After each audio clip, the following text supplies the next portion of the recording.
16萬可以上車惠陽淡水最中心嘅地段。咩叫物以稀為貴呢？講嘅就係呢一度啦。喺惠陽淡水唯一一個大盤，佢呢就係港人最愛嘅啦，退休嘅最佳之選。小區出門口就係有太古里咁樣嘅商場，跟住800米就可以上高速直達深圳。你話方唔方便啊？我而家就上去睇下。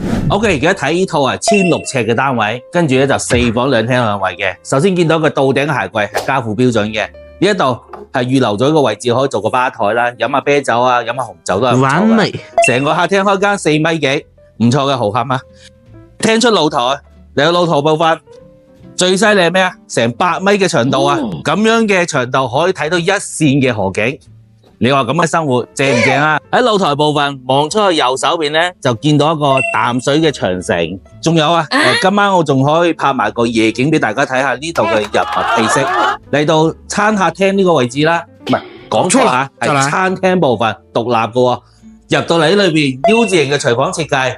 擺埋個雙門雪櫃啊，都係啱位噶啦。嚟到休息區部分啦，呢一間房王子房啱晒噶啦。呢個位置公共洗手間乾濕分離做好晒。呢間房做咩啊？做衣帽間啱晒。呢間房梗係俾我嘅公主房做啦，超大嘅飄窗，裏邊咧就可以望上一線嘅河景嘅。嗱，嚟到呢一度開啟你嘅退休生活，首先諗到咩啊？住得舒服啊，係咪先？主人套間一定要夠大。2米床放落係足夠晒嘅，超大嘅飄窗望出去小區園林嗰種環境都唔錯啊！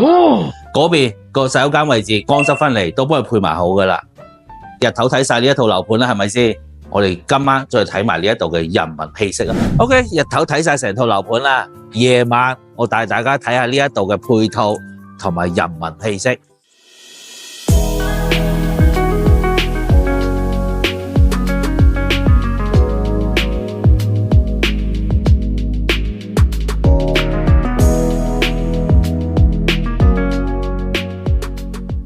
睇完成個夜空啦，咁記得最緊要係 follow Ricky 啦，跟住subscribe 埋 channel，拜拜。